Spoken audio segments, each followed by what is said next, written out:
पाकिस्तान की number 1 architectural firm commercial building और घरों के नक्शाजात के लिए राब्ता करें। अस्सलाम वालेकुम व्यूअर्स, मैं एडवोकेट मुख्तार अहमद कुरैशी आपसे मुखातिब हूँ। मैं फैल्कन लॉ सर्विसेज का चीफ़ एग्जीक्यूटिव ऑफिसर भी हूँ। हमारी फ़र्म ने ये सिलसिला शुरू किया है जिससे हम आम लोगों को कानून के पेचीदा मसाइल के बारे में आम फहम ज़बान में एक्सप्लेनेशंस देते हैं। आज का हमारा उन्वान है किरायादार से मकान खाली कराने का कानूनी तरीका। और अगर आप मेरे चैनल पर पहली बार आए हैं तो इसको सब्सक्राइब कर लीजिए ताकि आइंदा आने वाली तमाम वीडियोस आपको मिलती रहें, और साथ ही इसका बेल आइकन दबाना मत भूलिएगा। और अगर मज़ीद किसी इन्फॉर्मेशन की ज़रूरत हो तो आप मेरे नंबर पर जो स्क्रीन पर डिस्प्ले हो रहा है 0321-438-4151 किसी वक्त भी कॉल कर मज़ीद मालूमात हासिल कर सकते हैं। एक बात तो बिल्कुल वाज़ह है कि अगर कोई डिस्प्यूट हो गया है या आप अपने मकान को खाली चाहते हैं अपनी किसी वजूहात की बिना पे, तो उसमें लिखा हुआ है कि आप 1 मंथ का नोटिस देंगे या 2 मंथ का नोटिस देंगे, तो आप किराएदार को उतने महीने का नोटिस दे दें और एमिकेबली वो मकान खाली कर दे, तो फिर तो कोई प्रॉब्लम नहीं है। फिर मकान आपको 1 महीने के नोटिस के बाद खाली मिल जाएगा। अगर किराएदार आपके कहने के बावजूद टर्म्स एंड कंडीशंस के मुताबिक आपका मकान खाली नहीं कर रहा, तो फिर आपको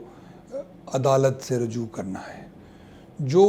अदालत जहाँ पर ये मुकदमा चलेगा उस अदालत को रेंट ट्रिब्यूनल बोलते हैं। ये गवर्नमेंट जो है नोटिफिकेशन करती है, उसके मुताबिक रेंट कंट्रोलर्स के ट्रिब्यूनल्स बनते हैं और हर इलाके के लिए एक ट्रिब्यूनल अलग-अलग होता है। ये ज़रूरी नहीं है कि एक ज़िले में एक ही रेंट ट्रिब्यूनल हो, 2, 3, 4 भी हो सकते हैं। आपने ये मालूम करना होगा कि आपका जो इलाका है, जहां आपका मकान है, वो किस रेंट ट्रिब्यूनल के जुरिस्डिक्शन में आता है, ताकि आपका मुकदमा उस अदालत में फ़ाइल किया जाए। आपके मुकदमे की 2 बेसिक बुनियादें हो सकती हैं। एक कि किरायादार जो है वो शराइत पर अमल नहीं कर रहा, और दूसरा कि मकान आपको अपनी किसी ज़ाती ज़रूरत की वजह से खाली करवाना है। ये 2 बेसिस हैं जिस बेसिस पर आपका मुकदमा अदालत में जाता है। पाकिस्तान की number 1 architectural firm commercial building और घरों के नक्शाजात के लिए राब्ता करें। हम इन दोनों वजूहात को बारी बारी अलग अलग ले लेते हैं। एक जो कि किराएदार की गलती या शराइत पर ना पूरा उतरना। इसमें शर्त नंबर 1 है, मुद्दत एक्सपायर हो गई है किराएनामे की, अभी म्यूचुअली एक्सटेंड नहीं हुआ, तो फिर भी वो मकान उसने अभी तक खाली नहीं किया, तो ये एप्लीकेशन रेंट कंट्रोलर की कोर्ट में जा सकती है। नंबर 2, किराएदार ने किराया नहीं दिया, यानी कि उसने 10 तारीख तक किराया देना होता है हर महीने का। 30 दिन की उसको ग्रेस पीरियड कानून ने दी हुई है, यानी कि जनवरी की 10 को उसने किराया देना था,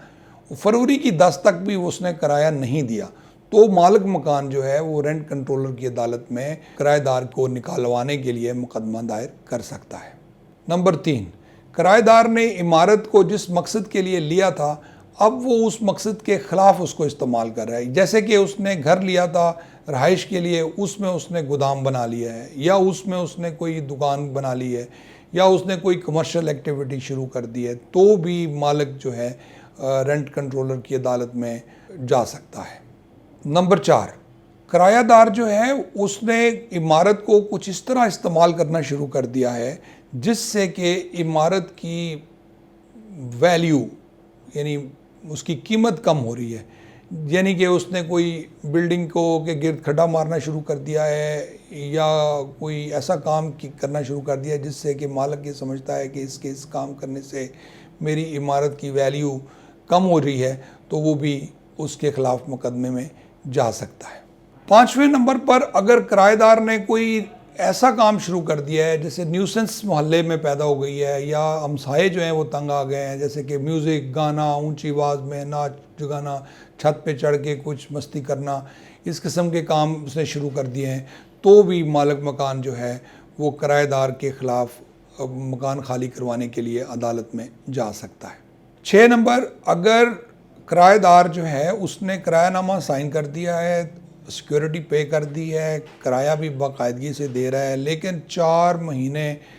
کا عرصہ گزر گیا ہے، ابھی تک وہ مکان میں شفٹ نہیں ہوا،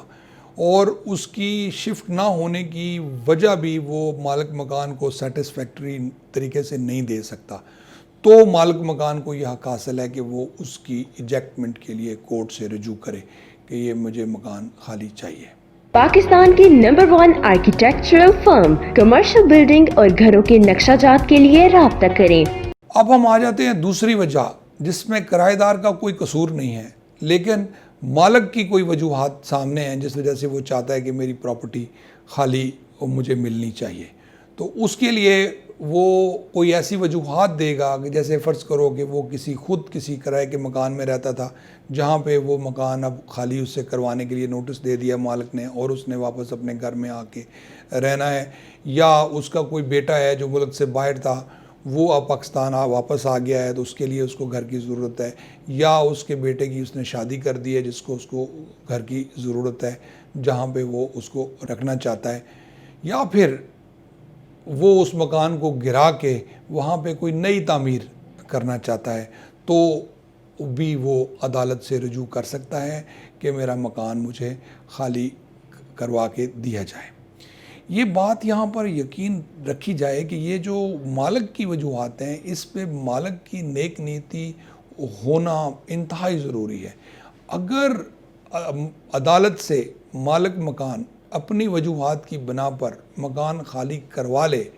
اور پھر وہ وجوہات پوری نہ کرے، یعنی کہ وہ خود اس میں شفٹ نہ ہو، یعنی کہ وہ اس کو گرا کر نئی عمارت بنانے کے موڈ میں نہ ہو، کسی اور کو کرائے پر دے دے، تو ایسی صورت میں کرایہ دار کے پاس یہ حق حاصل ہے کہ وہ رینٹل ٹریبونل کے پاس واپس چلا جائے اور مالک مکان کے خلاف مقدمہ فائل کر کے مکان کا قبضہ بھی لے سکتا ہے یا ڈیمیجز وغیرہ کلیم کرے۔ ویورز، مجھے امید ہے کہ آج کا عنوان آپ کو کمپلیٹ طور پر سمجھ آ گیا ہوگا، لیکن اگر آپ کے ذہن میں مزید کوئی سوالات ابھریں تو آپ مجھے کسی وقت بھی میرے فون نمبر 0321-438-4151 پر کال کر سکتے ہیں اور مزید معلومات حاصل کر سکتے ہیں۔ اگر آپ کو یہ آج کا لیکچر پسند آیا ہو تو اس کو لائک کر لیجئے، سبسکرائب کر لیجئے اور بیل کا آئیکن بھی پریس کر دیجئے تاکہ آئندہ آنے والی ویڈیو بھی آپ کو بر وقت ملتی رہیں۔ بہت بہت شکریہ۔